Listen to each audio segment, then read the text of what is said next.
Hi, everybody. Welcome to tonight's panel discussion. We're going to go ahead and get started. Thanks, everybody, for joining us tonight.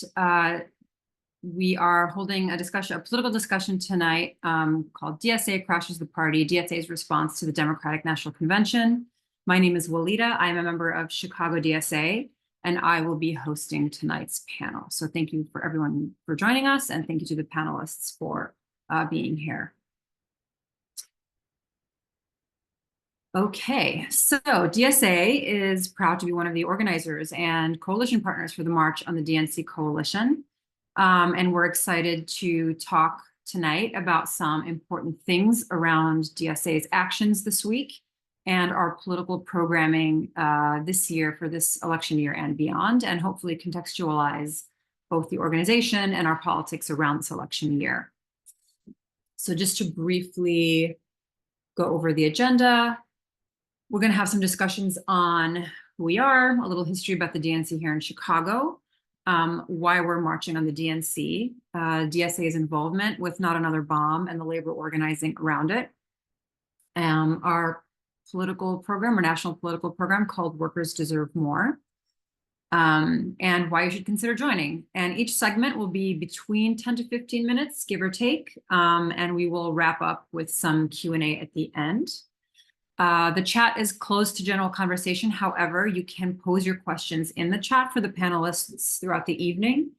And the hosts and the chat moderators will gather them and pass them along when we get to the Q&A section. So please feel free to do that. If you have a question for a specific panelist or a specific section, just note that, and we will try to route that question to the person who spoke on it. Otherwise, the question will be open for all panelists. So with that, I would like to introduce our first panelist.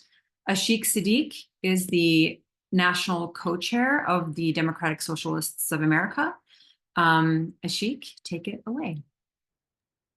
Sure. Hi, everyone. Thank you for joining us today. My name is Ashiq Siddiq. I'm co-chair of DSA, which is the largest socialist organization in the United States in many generations. Great to be here talking today live from Chicago during the DNC at a kind of unprecedented political moment in modern U.S. history. We're now just still only a few weeks after a presidential candidate who's an incumbent who won the primaries was forced to drop out. And now Kamala Harris is the presumptive candidate being coronated, whatever the word is this week. And, I admit for a few weeks, I was enjoying the coconut memes and, talk about whether she is brat coded or is Tim Walsh a Midwestern princess or whatever. I think a lot of people are feeling a sense of possibility about this change that has really been forced by a lot of movement energy. But we in DSA, as socialists, we recognize that it's not about electing people who are going to take the right positions on things, not that Democrats have, and you'll hear a lot about that this hour. We know that real social change happens through organized movements that threaten the forces that have this power structure that has been allowing a genocide for 10 months now. And this has really been something that has motivated DSA alongside hundreds of thousands and millions of people who've been marching and protesting on the streets in the United States and all over the world, which is that there is an ongoing genocide in Gaza that is funded by U.S. taxpayer dollars, sending weapons to the state of Israel that has now massacred at least 40,000 people since October. A recent study found that there could be up to 186,000 total deaths in Gaza, and that's 8% of Gaza's entire population. And just compare that to any American city. Imagine that being flattened by a government, with no consent from the population that is supposedly represented by that government. So as socialists who are part of this anti-war left that is rebuilding in the United States, we know that we can't plausibly endorse an alternative to Biden that's part of a party that is enabling this genocide, and that's part of what we're representing here on the ground in Chicago and protesting the DNC. We're organizing alongside folks who are demanding an arms embargo against Israel, a permanent ceasefire, and an end to U.S. aid to Israel. And we know that's not just going to happen by people making the right moral choice.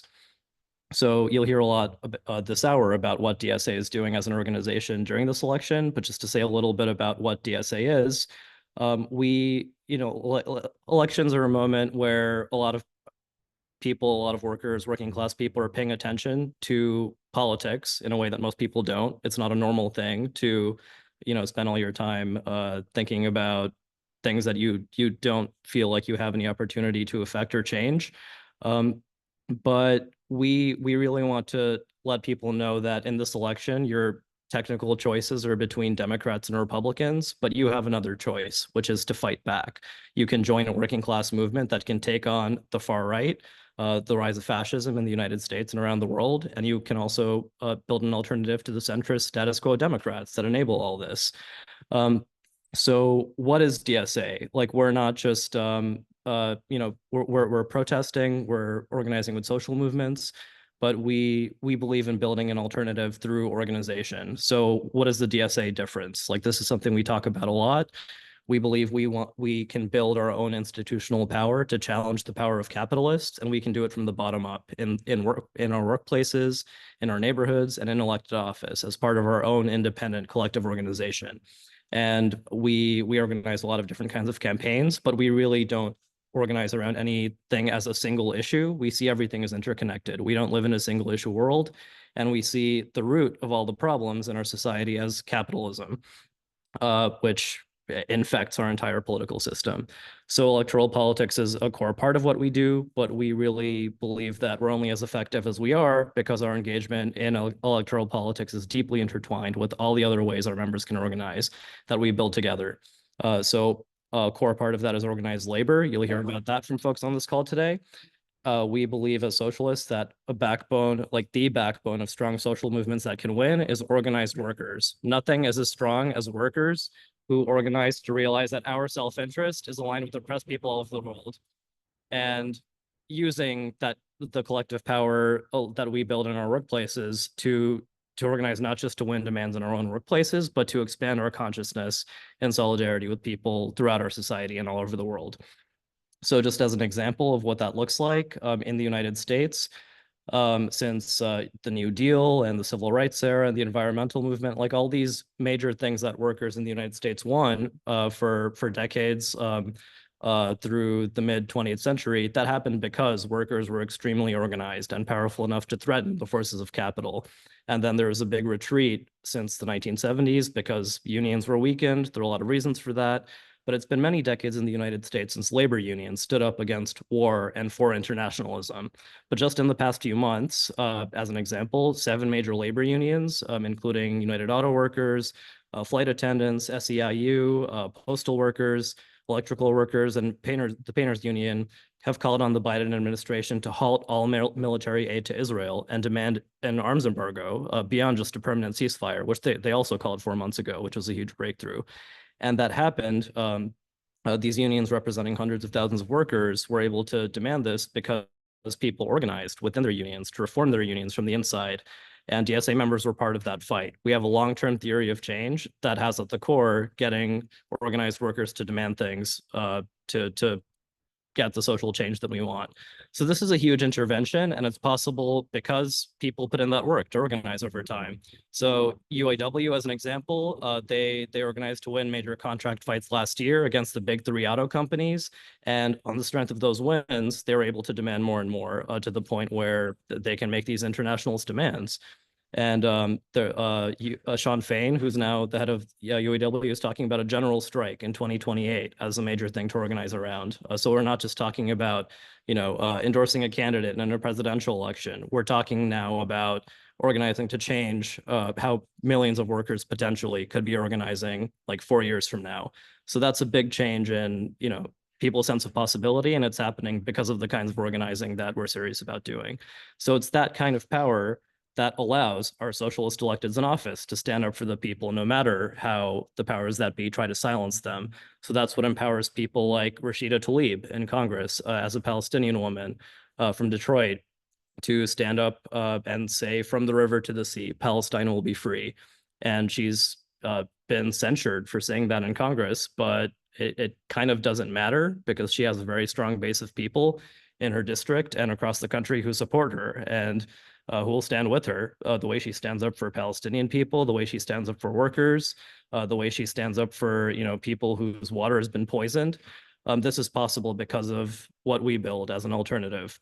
And this is what empowered people like Cori Bush in St. Louis, who got elected to Congress as an organizer with Black Lives Matter, who's demanding justice for Mike Brown and Black people killed by police to get elected. And she was a champion for the ceasefire resolution in Congress. And that was only possible because of that outside power.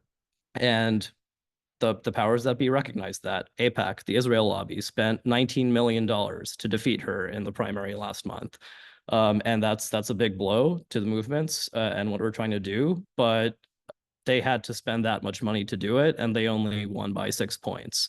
So there are a lot of things that are demonstrating our power that also, are things that capitalists are noticing, and we have to get better at how we organize. But we're doing it. So you'll hear more about that the rest of this hour. And we're really focused on building the bench from the bottom up. So we're not just again, we're not just electing people to do nice things for us, really trying to elect more people who are by and for the working class. So you see that at every level of DSA's engagement in electoral politics.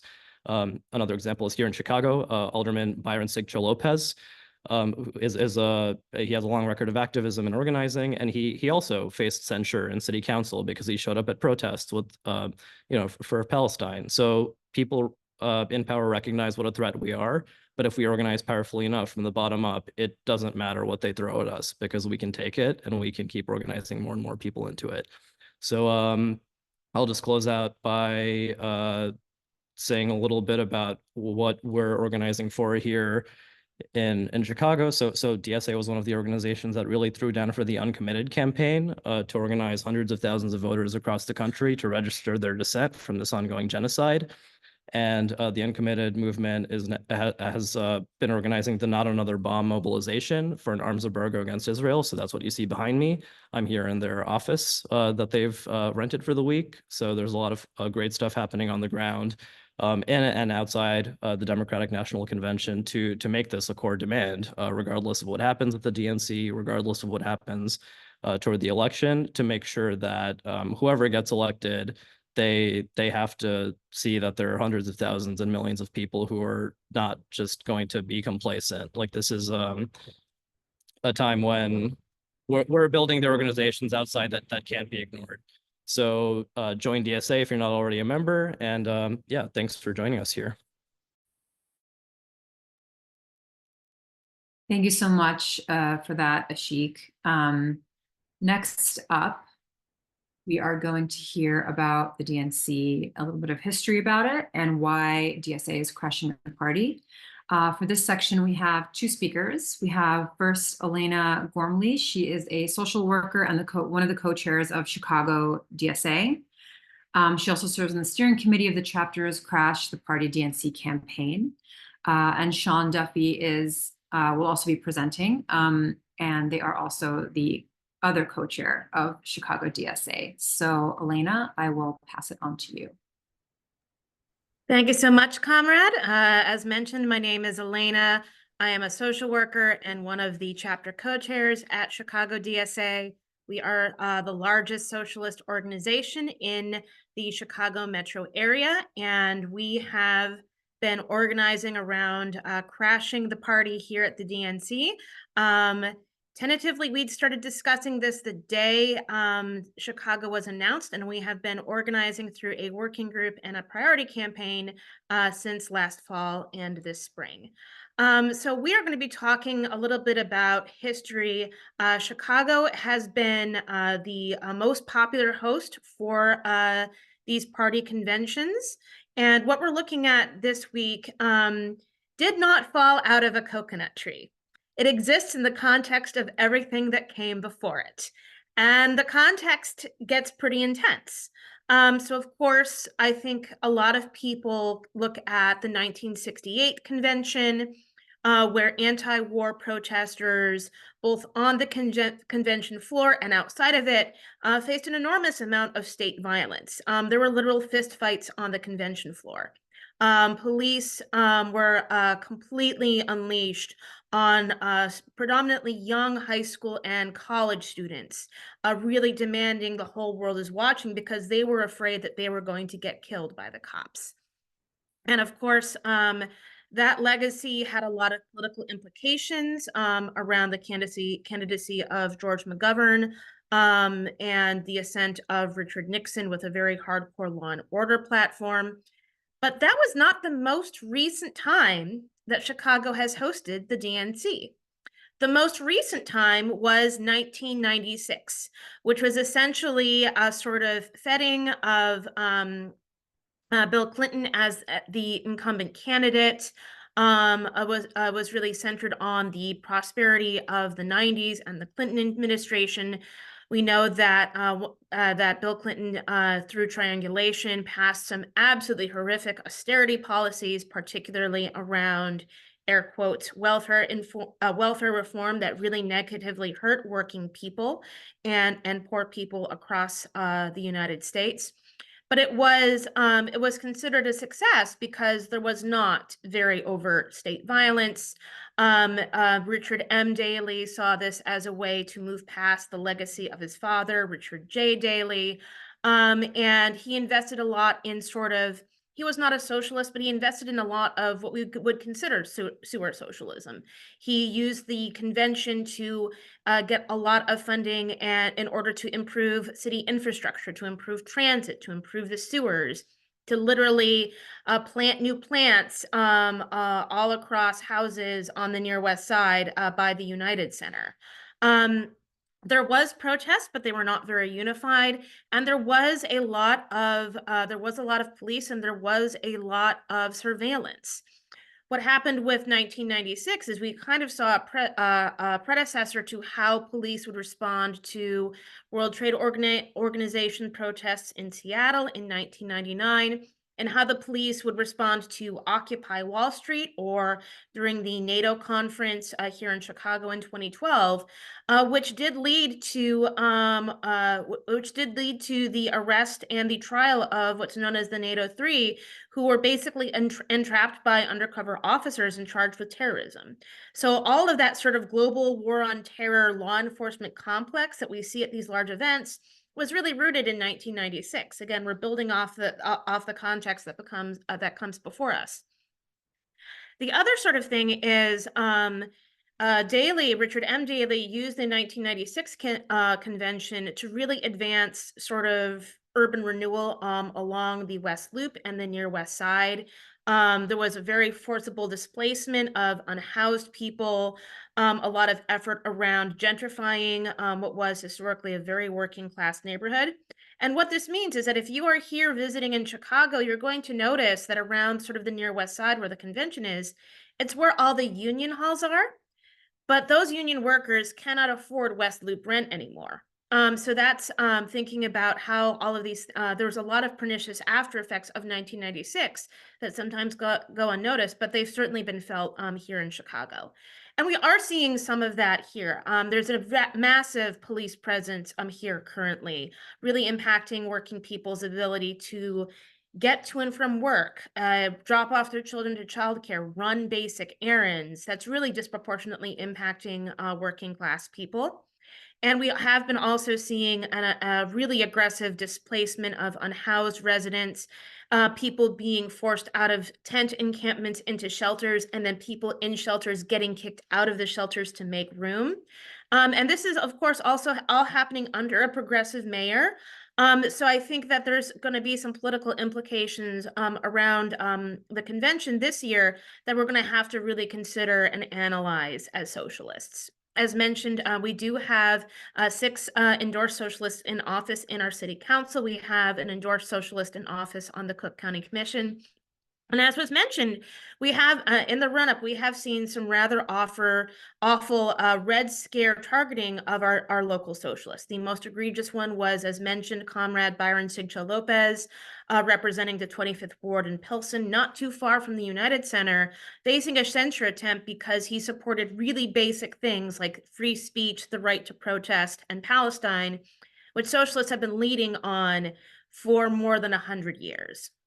So there's a lot of local DNC legacy that we want to consider which is why as soon as we got the news, we really wanted to organize around crashing this party. Working people are not invited to this party, which is why we are going to crash it to demand a robust political alternative and an end to genocide.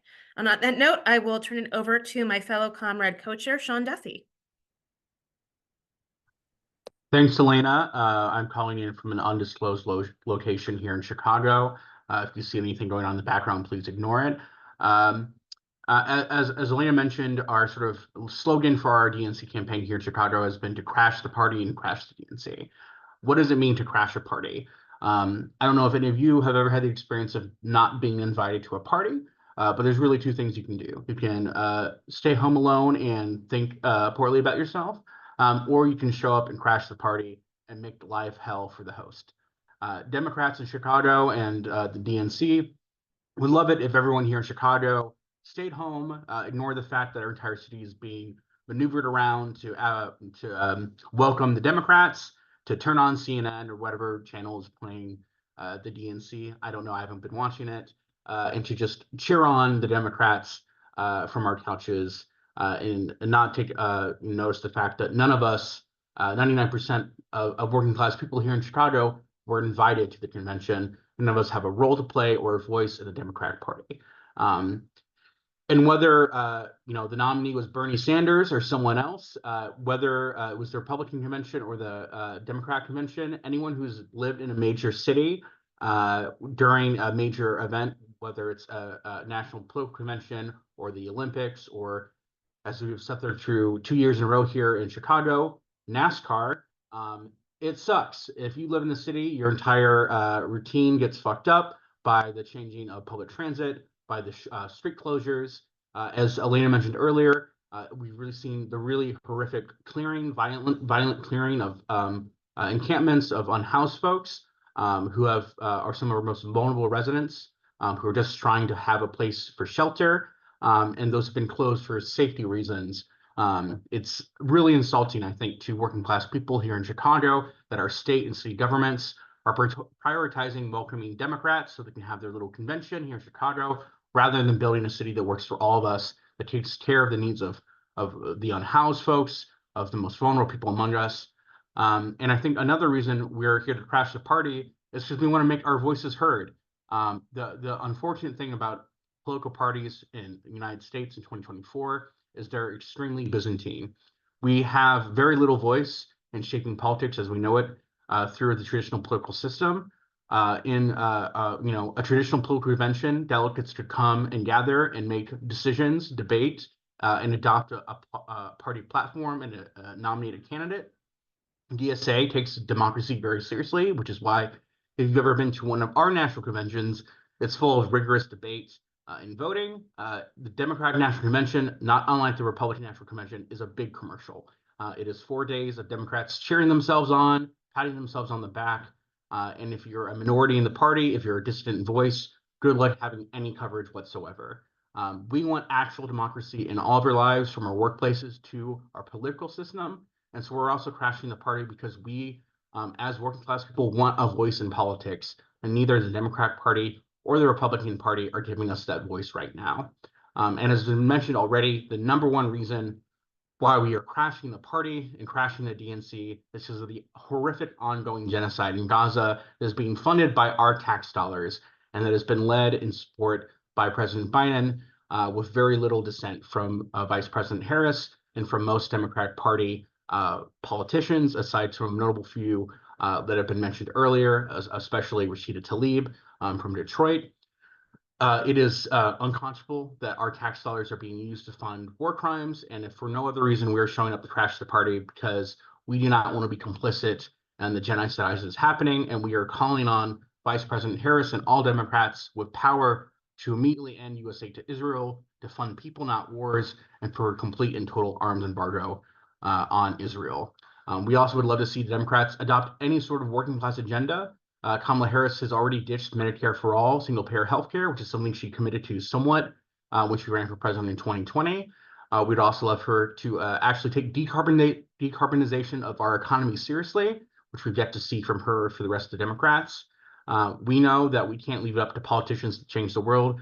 which is why we're trying to get masses into motion to trash the DNC and to demand peace and demand a better world for all of us.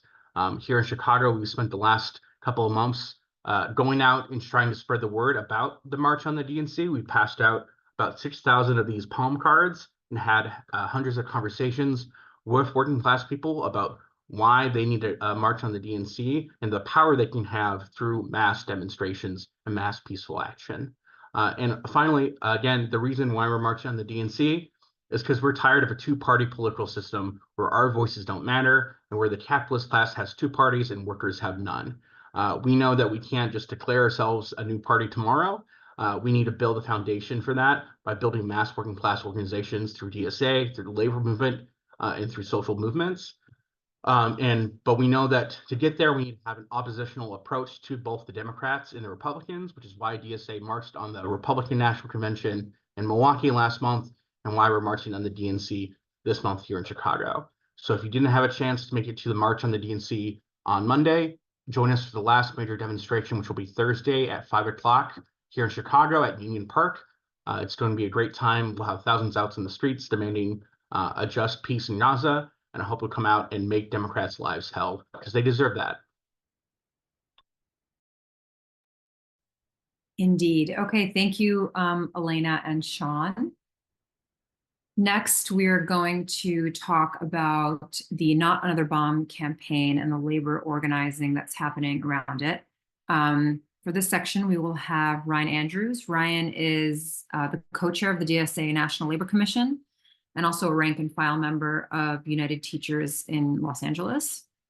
And we'll also have Abdullah Farouk, who is a grad worker and UAW member at the California Institute of Technology and a member of DSA LA and DSA's National Labor Commission as well. So from that, I will pass it on to you, Ryan. Thanks, Walida. It's good to be here with you all. Yeah, I'm Ryan. I'm here in LA. As Walida said, I'm a teacher in Los Angeles.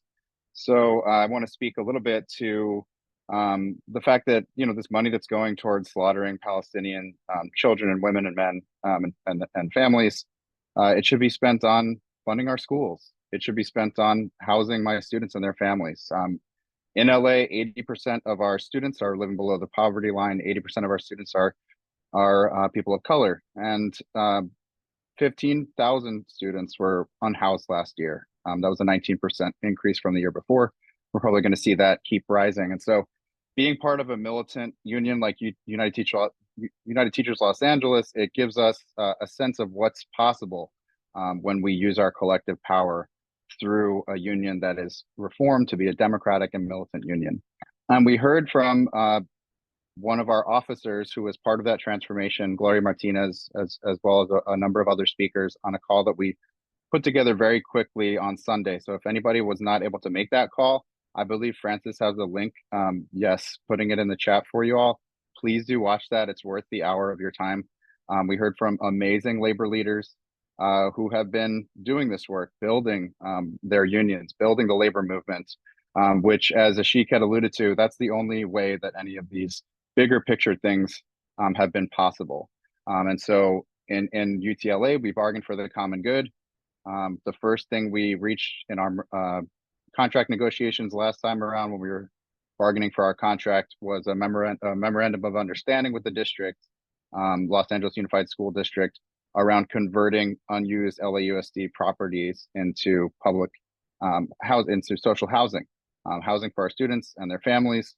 Obviously, housing is the number one crisis here in LA, and that's the same for a lot of our cities throughout the country. And so we are able to fight for these things at the local level, and it's just so exciting that we are fighting this genocide, fighting our tax dollars going to funding this genocide, and we're fighting for our tax dollars to go to the things that we need, that our families and our communities need to thrive. So please do check out that call. A number of asks were made on that call. First of all, the Not Another Bomb petition. Please do sign that if you have not, supporting an arms embargo. So Alexis Zaydan, the campaign director for Not Another Bomb, emceed our call the other night. and made this and one more ask, which was to encourage delegates to become ceasefire delegates. So I think Frances has both of those links as well, and she can put them in the chat. When I'm done speaking, I can also put some stuff in the chat as well. But please do sign that petition if you haven't yet. And if you know any delegates, please make sure that you get this other form in front of them so that they can commit to being ceasefire delegate. A lot of our delegates that we might have access to simply don't even know this is happening. There is some kind of organic organizing happening at the DNC, but we want to make sure that we're maximizing our ability to make DNC delegates become ceasefire delegates. I wanted to just also give credit to Abdullah. Abdullah and I put this call together. Really, he and I did the bulk of the work, and it was a major undertaking that we did at the last minute.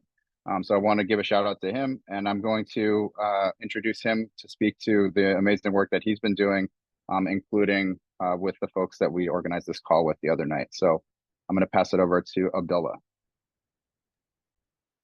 Thanks so much, Ryan. Yeah, so just to reintroduce myself, I'm Abdullah. I'm a graduate student and a member of the UAW and a member of DSA LA.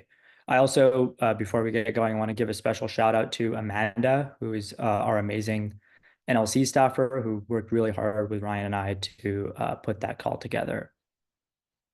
So I want us to like kind of refocus as well on the fact that, you know, right now, we're not really crashing a party, right? We're living through and bearing witness to a genocide. And all of our political energy has to be focused on winning an arms embargo. We have to stop arming the perpetrators of this genocide. And right now, we're contributing 68% of the weapons that Israel uses. So it's our absolute duty and obligation to expend all of our political energy to end this transfer. What's also really important, what's also been touched on already, is that the demand for an arms embargo is allowing us to reach a broad swath of the American working class that's been suffering for decades from austerity politics, right? Why are we spending taxpayer dollars on bombs when we don't have universal health care and we're faced with skyrocketing rents, an underfunded public education system, a climate crisis that necessarily requires massive amounts of public investment? So in the face of all of this, the Not Another Bomb campaign has been organized. And I want to give some context to this. For people that don't know, the Uncommitted campaign has been able to capture more than 500,000 votes across the country, right? Effectively putting Palestine on the ballot nationally and organizing this incredible campaign basically overnight. They were able to win 36 delegate positions. And after that, they launched the Not Another Bomb campaign, bringing together this amazing group of progressive political organizations to fight for an arms embargo. Their petition now that Ryan mentioned has garnered more than 70,000 signatures, including many delegates to the DNC and including people that are committed, right? So, and that reflects the over 50% of Democrats right now support an arms embargo. This campaign that Uncommitted has put on also coincided with the National Labor Network for a Ceasefires campaign that organized 7 massive unions, including my own union, the UAW, to call for an arms embargo. And so we're seeing this incredible convergence. And this was also launched around the same time as the Palestinian Youth Movement launched their campaign for a people's embargo, right? By pressuring weapons logistics firms like Maersk to stop putting civilian mariners at risk and end commercial transport of weapons to Israel. So we were really happy to host organizers with all 3 of those organizations on Sunday to discuss the role of labor, and please check out the recording of that call. So why does labor matter to all of this, right? The labor movement has really, really enormous political and economic leverage that it can use to fight for a working class foreign policy. And we can think about this in kind of 2 ways, to borrow a framework from my union sibling and comrade Rohan at Caltech. We can think about it in terms of politicizing labor and then laborizing politics.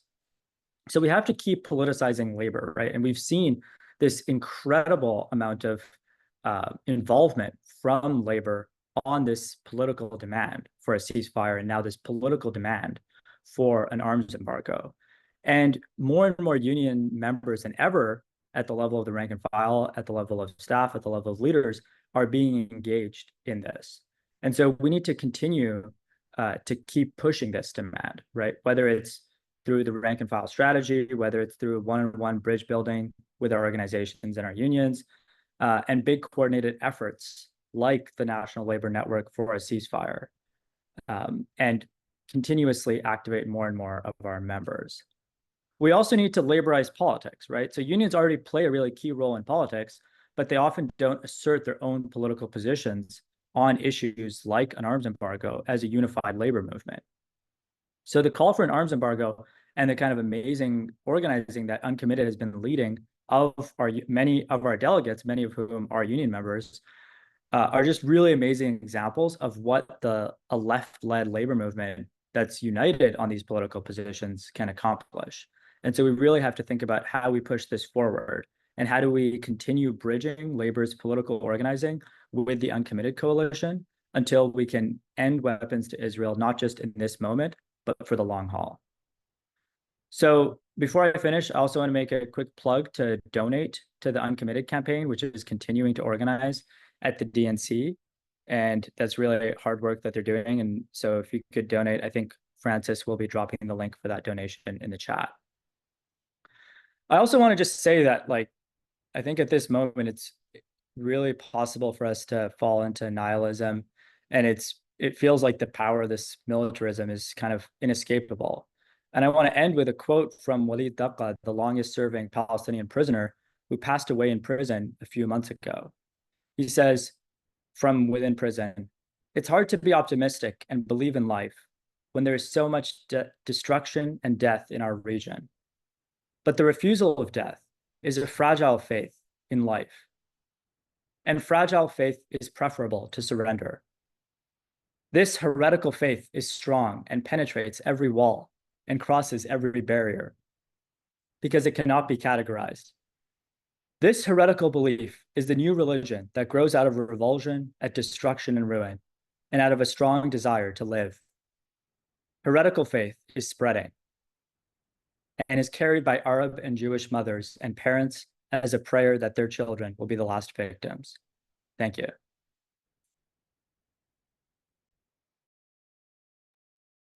Thank you. That was very beautiful. Thank you very much, Abdullah and Ryan, for that. We are now going to move on to our next section. And don't forget, you can also always drop your questions in the chat if you have them for any of our panelists about any of these sections that we're discussing tonight. Next up, we have JP Leninger, who will talk about DSA's national political program, Workers Deserve More. JP recently won the primary elections for city council in Louisville and is uncontested in the general election. So he will be seated, I believe, in January, sometime later this year. So congratulations to JP. And also after JP will be Francis Gill, who is a DSA member and also serves on DSA's National Political Committee, who is a member of Los Angeles DSA. So JP, I will hand it to you. Right. Thank you, Walida. The 4R Rights Committee was created at the 2023 DSA National Convention, and the 2024 program has been the primary task of that committee. And I'm proud to say that this was the finest committee that I have ever served on and been a part of. So what is the 2024 program? Well, we know that the bosses have two parties, and we know that we need one of our own. There's a genocide in Gaza, worker needs are being ignored, fascists are filling the neoliberal political vacuum across the world, and the Democratic Party platform unveiled at the DNC is warmed over. It doesn't even remove references to Biden. Trans rights are a political football, just like abortion access has been for decades. Where did all of that get us? We've got a party that is basing their political program around calling Republicans weird. Are Republicans weird? Yes, I absolutely agree they are. But do you feel confident that pointing that out is going to keep us safe? Is it going to improve people's lives? Is that politics? Where is the vision for a better world? It's not in there. So we need to make it for our own. And that's what the 2024 program is about. It's about acknowledging that Americans are working harder and longer for less than ever before, less than countries that have political parties explicitly built around the needs of workers, and less than what our parents and our grandparents had. We need political leadership that isn't afraid to name the problem that we're facing, which is capitalism, and a movement ready to take the fight against that problem to every corner of our lives. We need a movement that's ready to stand up to fascism. And that's not going to happen in the Democratic Party, which is completely beholden to the financial interests, to Wall Street, to mega donors. Neither party is capable of advancing a positive program for the 2024 election that meets the needs of workers and the majority of Americans. We need something different, something real. We need to build the power of the working people to take democratic control over our lives, over our government and the economy. And that's what democratic socialism is about. It's about democratic control of our lives. And that's why I organize with DSA. The greatest struggles of our lives, climate change, staggering inequality, genocide, the Democratic Party is doing nothing to address these. They keep saying that we won't go back, but we are going backwards. We're going backwards right now and have been for years. We're going backwards on civil liberties. We're going backwards on protections for the working class. 6 years ago, Democrats demonstrated at the border against the inhumane policies of the Trump administration, and now they're promising greater cruelty, chasing what they imagine is a political majority at the center. We need big systemic change to build a world where all of our basic human needs are met: housing, food, healthcare, clean water and clean air, freedom from oppression and war. Politics is in the millions. We aren't there yet, but we will be. And the 2024 program is, in my opinion, our first big democratic grassroots step in that direction. There's just more of us, and we can take control of our lives, but it's not going to be handed to us. It won't show up magically on a ballot for you to vote in. We have to create it through movement, and that's you. You, the working class, can be the protagonist of the next chapter of our history. We can fix these problems. This year, defeating the far right, protecting the rights of the working class, from the US to Palestine, and fighting for democracy are our top priorities. Through our grassroots struggles, we're going to build a movement with the power to take on the capitalist class and build an equal, democratic, and liberated world. For the next few weeks, we're going to be orienting toward the 2024 elections. There's no way around the hard truth that there isn't a candidate that represents our politics in either of the major parties. There are still things we're going to be fighting for, like joining with the uncommitted delegates as they organize for Biden, Harris, and the rest of the Democratic Party to finally end the arming of Israel and supporting their buildup towards a larger regional war. If not a moral imperative, then as a necessary choice. If they want the votes of the workers and the people across this country, the young people in the colleges that organize for ceasefire, they need our votes.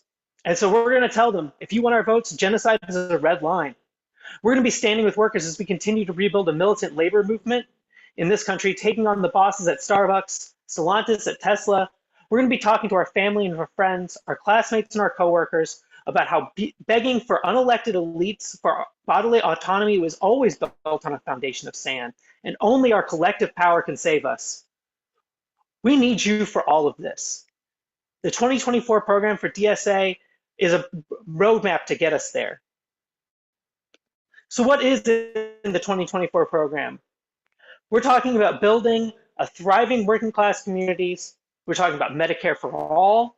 We're talking about ending the war on drugs. We're going to fight mass incarceration and police brutality. We want college for all and housing for all, and to support working families. We want an economy for the working class, a 32-hour work week. We want to build union power to protect workers' rights to strike and form a union and make it easier for workers to join unions. We want a Green New Deal, and we want to help build the infrastructure of that Green New Deal by taxing the rich and not just accepting a world where they set the financial policy of this country. We want to build working class foreign policy that means a free Palestine and an end to the US war machine. We want freedom of movement for all workers across the globe and no more economic warfare against countries that don't fall in line with the United States' current hegemony. We want a working class democracy of universal suffrage, a representative Congress, and to reduce the power of the Supreme Court. We want a popular vote for president. This platform is building a platform for DSA chapters across the country to build a new political party for workers, a socialist party. Join DSA if you're not a member, get involved in our local chapters, and whether that's helping elect the next Richie Floyd in St. Petersburg, the next Zohar Mamdani in the New York State Assembly, or the next Rashida Tlaib in Congress, get involved in our electoral work. Get involved in our labor work, whether that's organizing your own workplace or supporting workers as they take on the bosses on the picket line. Get involved in political education or outreach or tenant organizing or wherever you can get involved, because we're building power for the working class, and together nothing can stop us. Because our ultimate goal is a new political party, one that's for the workers, for us together, and that's the only way we're going to get there. Francis? Thank you, JP. Yeah, definitely couldn't have said it better myself. And I wanted to just take a little bit of time. My name's Francis. I'm in DSA Los Angeles. I'm also on the National Political Committee for DSA and was on the committee that helped draft the Workers Deserve More in 2024 program. I wanted to just take a minute and talk about the many ways that you can get involved in the Workers Deserve More program. First off, if you're not already a member of DSA, definitely would encourage you to join. And we'll talk about that a little bit more in a bit. But this is not just this program is not just a list of things that would be nice in the world to have. It's a list of things that we can absolutely fight for and a vision for the world that we deserve. And we can do that by taking this program out into the community and talking to our neighbors, our coworkers, our other community members, and really bringing folks into that vision for a better world. And we can do that in a number of ways. So just to give a little bit of teaser, we have this beautiful pamphlet and this beautiful vision of what could be. In just a couple of days, we're going to launch the website, and we'll also have a number of organizing tools so that chapters and chapter leaders and members can use this to start conversations in their community about what DSA is and bring people into DSA.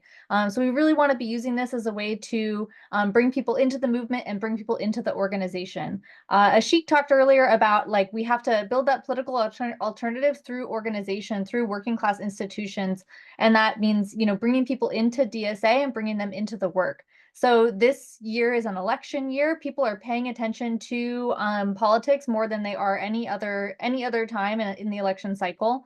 And so that's an opportunity to talk to folks about what is missing from our political system and what can be. And when we're having those kinds of conversations with people, we can be bringing them into DSA. So we're going to have all kinds of organizing tools, including a canvassing guide. We're going to have a tabling kit so that folks can, be using this program to be tabling at farmers markets, community events, and talking to people about DSA. And we're also going to have slides so that you can talk in your chapter about what this program is about and how to bring people into DSA, and be doing DSA 101s and recruitment events, and taking this moment where people are really paying attention to politics and looking for that alternative and saying, hey, we've got one right over here, and it's our socialist organization that we're building for the long haul. So yeah, thanks for setting me up perfectly there, JP, and I will pass it back to Walida to take us to the next speaker. Thank you so much, Francis and JP. So the next, I'm going to switch the next slides a little bit.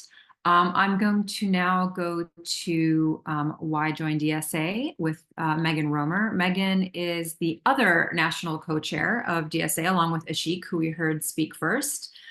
She's also a mom, an organizer, a writer, and a PTA member based in rural central New York. So Megan, take it away.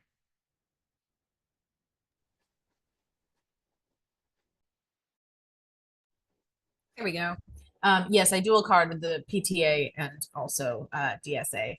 So I want to talk to folks tonight about why you should join DSA. I suspect a lot of you are already DSA members, but if you are not, I want to encourage you to join DSA today. You can see the link on your screen and we'll post it in the chat, dsausa.org/join. And we're talking a lot tonight about sort of high level, the sort of big things that DSA is fighting for. But I want to sort of bring it down to the nitty gritty, because I want you to think about yourself as a DSA member and what it would mean to be in your local DSA chapter. So I just did a quick little scan through of some of our chapters, what they're working on literally this week. to give you an idea of what it might mean to be a DSA member wherever you are. So if you are in Birmingham, Alabama, you might be joining your chapter this week for something called Street Solidarity, where you're doing mutual aid work and outreach to the houseless community and to folks who are teetering on houselessness to try to help them find the resources they need to stay in their homes and also organize. If you're in Berkeley, California, you might be hitting the doors, as we say, which means door knocking and talking to your neighbors about two things at once: a divestment campaign to pull city funds out of Israeli companies, as well as a candidate for California State Senate who has chosen specifically to run with that divestment campaign at the heart of her campaign. So you'd be talking to voters about both those things. If you're in Los Angeles, you might have joined a sip-in today to show solidarity with workers at the USC Village Starbucks who had their vote today on whether or not to unionize. If you're in Denver, Colorado, you might be joining your comrades later this week at the weekly Aurora City Council meetings to demand answers surrounding the police murder of Kylan Lewis. If you're in Hamden, Connecticut, you might be at the bar drinking with your comrades celebrating the primary election of Lori Sweet for state representative in District 91. If you're in Metro DC, you might be lacing up your shoes for a canvas with their housing justice program, which has one of the best names, SOS, Stomp Out Slumlords. They're going to be canvassing tomorrow at the Woodley Road Apartments to inform tenants about the Endangered TOPA Act, which gives tenants the first opportunity to gather together and buy their apartment building if their landlord wants to sell it. If you are anywhere in Florida, you're probably going to be working with your chapter sometime this week to fight for Amendment 4, which would codify the right to abortion care within the Florida Constitution and help stave off the creeping fascism in the state. And there are picket lines all over the country. If you're in Chicago, you might be on a picket line with the nurses. If you're in Atlanta, you might be on a picket line with CWA workers. If you're in Ithaca, New York, you might be joining Cornell University UAW workers. And that's not even the end of it. So that is the kind of thing that you will find yourself doing to help build this Workers Deserve More program, to help build DSA, to work with your chapter and your community to fight for the things that we deserve as workers. So again, join DSA, dsausa.org/join. Your membership means everything. We're a mass movement org and we need people and we need you. So we hope to have you with us soon. Awesome. Thank you so much, Megan. If I wasn't a member, I would join today. That sounded like so much fun. So that is it for our panel discussions. We can move now to the Q&A. We just have a couple of questions for our panelists. The first one I will pose to Elena, the Chicago DSA co-chair, and it is: if people can't attend DNC actions this week, what else can they do to help? That is a fantastic question. I'm going to start by repeating some of what Comrade Megan just said. And we have this beautiful slide up with all of the links. Not Another Bomb is continuing to do distributed actions across the US. They did a whole weekend prior to the DNC starting on Monday, but we're going to continue to see those actions. You can definitely learn more about an action near you. And these are actions across the US, including small towns who would not expect mass action. And that is because this really is a popular mass movement with mass demands. We also have some donate links. If you can't donate time, if there's not much going on near you, certainly please support Not Another Bomb. Please support Chicago DSA's Protest Supply Fund. There's definitely, no matter where you are, that support is going to be really essential to continue powering organizing across the US. I would also say, like, all of the links to signing the Uncommitted petition. I know that we all got really, really good at this starting in 2017 and many of us prior. But yes, calling your reps, being that very annoying person that politely calls your rep, please get to the point where the staffers know your name. It is very important that people still hear this while everyone is kind of in celebration mode, to understand that a lot of people are demanding this. We'll also say, We do have a nurses strike here, so please support their strike fund. UI Health is a regional safety net hospital, not just for Chicagoans, but kind of in the entire sort of Chicago metro region.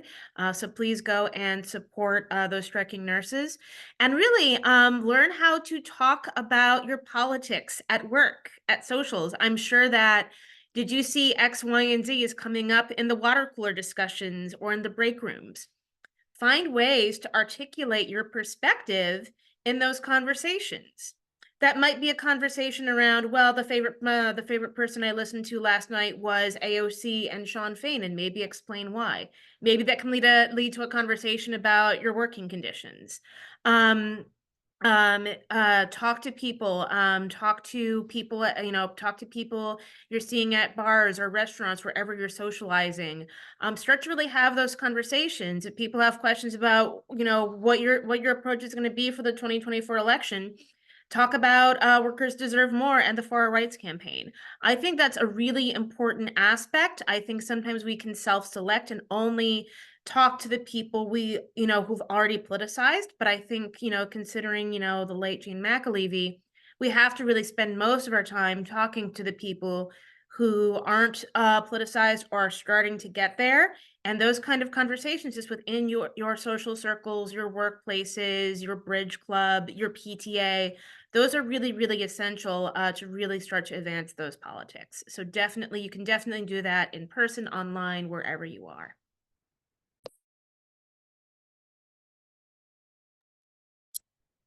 Awesome. Thank you so much. So the second question we have is, what is DSA's orientation to the general election? How are we advising on any particular way to vote? What are our thoughts on what people should do in terms of the actual vote this November? And I believe Sean is going to answer that one, and Francis as well. Yeah, DSA does not have a position on who to vote for in the general election. What I would say personally is that I am also very tired of having to vote for the lesser of two evils. The only way we're going to break out of this vicious cycle of constantly having to vote between a extreme right-wing candidate and a not so great center candidate is by building working class power.